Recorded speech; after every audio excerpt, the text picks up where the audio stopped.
ಇನ್ನು ಕುಟುಂಬ ಜೀವನ ಅಗೇನ್ ಈ ರಾಶಿಯವರೆಗೂ ಸ್ವಲ್ಪ ಸ್ಟ್ರಗಲ್ಸ್ ಕಾಣಿಸ್ತಾ ಇದೆ. It is little struggle card ಅಂತ ಹೇಳ್ಬಿಟ್ಟು, ಅದರಲ್ಲೂ ಮೊದಲ 10 ದಿನಗಳು ಏನಿದೆ, ನವೆಂಬರ್ ತಿಂಗಳ ಮೊದಲ 10 ದಿನಗಳು ನಿಮ್ಮ ಒಂದು ಸಂಬಂಧದಲ್ಲಿ ತುಂಬಾ ಹೊಡೆದಾಟ, ಆ ಸಂಬಂಧವನ್ನ ಮುಂದುವರಿಸ್ಕೊಂಡು ಹೋಗೋದಕ್ಕೆ ನೀವು ಹೊಡೆದಾಡುವಂತಹ ಪರಿಸ್ಥಿತಿಯನ್ನ ಎದುರಿಸಬೇಕಾಗ್ತಿರುತ್ತೆ ಅಂತ ಹೇಳ್ಬೋದು. ಹಾಗಾಗಿ ಬರ್ಡನ್ ಆಗಿರುತ್ತೆ, ನಿಮ್ಮ ಪಾರ್ಟ್ನರ್ ನಿಮಗೆ ಬರ್ಡನ್ ಆಗಿರಬಹುದು. ನೀವ್ ಯಾರನ್ನೋ ಒಬ್ಬರನ್ನ ಇಷ್ಟಪಟ್ಟಿದ್ದೀರಾ, ರಿಲೇಶನ್ಶಿಪ್ ಅಲ್ಲಿ ಇದ್ದೀರಾ, ಆ ಪಾರ್ಟ್ನರ್ ನ ಬಿಹೇವಿಯರ್ ನಿಮಗೆ ಬರ್ಡನ್ ಅನ್ನಿಸ್ತಾ ಇದೆ, ಅವ್ರು ಮಾತಾಡೋ ರೀತಿನೇ ನಿಮಗೆ ಸರಿ ಹೋಗ್ತಿಲ್ಲ, ಈ ತರ ಆಗ್ಬಹುದು. ಹಾಗಾಗಿ ನೀವೇನಾದ್ರೂ ರಿಲೇಶನ್ಶಿಪ್ ಅಲ್ಲಿ ಇದ್ದೀರಾ ಅಂದ್ರೆ ತುಂಬಾ ಕೇರ್ಫುಲ್ ಆಗಿರಿ. ಆ ಬರ್ಡನ್ ಏನಿದೆ ಅದನ್ನ ಹೆಂಗೆ ನೀವು ಮ್ಯಾನೇಜ್ ಮಾಡ್ತೀರಾ ಅನ್ನೋದನ್ನ ನಿಮ್ಮ ಬುದ್ಧಿವಂತಿಕೆಯಿಂದ ಮ್ಯಾನೇಜ್ ಮಾಡಿ. ವೃಷಭ ರಾಶಿಯವರು ಕೂಡ ರಿಲೇಶನ್ಶಿಪ್ ಅಲ್ಲಿ ಎಚ್ಚರದಿಂದ ಇರಬೇಕು. ಇನ್ನು 4ನೇ card job related queen of wands ಅನ್ನುವಂತಹ ಕಾರ್ಡ್. ಇದು ಕೂಡ ಪಾಸಿಟಿವ್ ಆದಂತಹ ಕಾರ್ಡ್ ಅಂತ ಹೇಳ್ಬೋದು. ಸ್ಟೆಬಿಲಿಟಿಯನ್ನ ತೋರಿಸುವಂತಹ ಕಾರ್ಡು, ಪಾಸಿಟಿವ್ ಅಬಂಡೆನ್ಸ್ ನ ತೋರಿಸುವಂತಹ ಕಾರ್ಡು.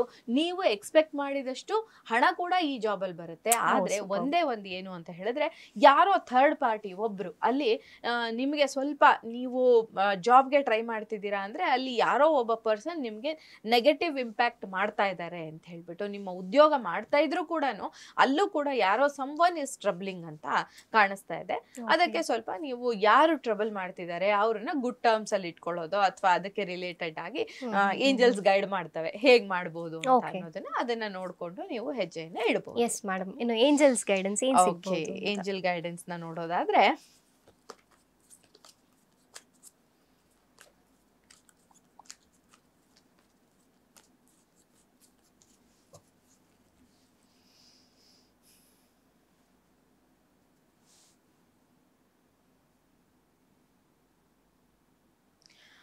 ಇಲ್ಲಿ ಏಂಜಲ್ ಏನ್ ಹೇಳ್ತಾ ಇದೆ ಅಂತ ಹೇಳಿದ್ರೆ, ಸಿಚುಯೇಷನ್ ವಿಲ್ ಇಂಪ್ರೂವ್ ಅಂತ ತೋರಿಸ್ತಾ ಇದೆ. ಸೊ ನೀವು ತಲೆ ಕೆಡ್ಸ್ಕೊಳ್ಳೋದು ಬೇಡ. ನಿಮ್ಮ ರಿಲೇಶನ್ಶಿಪ್ ಅಲ್ಲಿ ಬರ್ಡನ್ ಅಂತ ಕಾಣಿಸ್ತಾ ಇದೆ ಸುಮಾರು, ಮತ್ತೆ ನಿಮ್ಮ ಜಾಬ್ ಅಲ್ಲೂ ಯಾರೋ ಒಬ್ರು ನೆಗೆಟಿವ್ ಇಂಪ್ಯಾಕ್ಟ್ ಮಾಡ್ತಿದ್ದಾರೆ ಅಂತ ತೋರಿಸ್ತಾ ಇದೆ. ಆದ್ರೆ ಗೈಡೆನ್ಸ್ ಏನ್ ಬರ್ತಾ ಇದೆ ಅಂದ್ರೆ, ಏಂಜಲ್ ಗೈಡೆನ್ಸ್, ನೀವು ವೇಟ್ ಮಾಡಿ, ನಿಮ್ಗೆ something is going to change. So ನೀವು ಪಾಸಿಟಿವ್ ಆದ ಚೇಂಜಸ್ ನ ನೋಡಬಹುದು ಅನ್ನುವಂಥದ್ದು.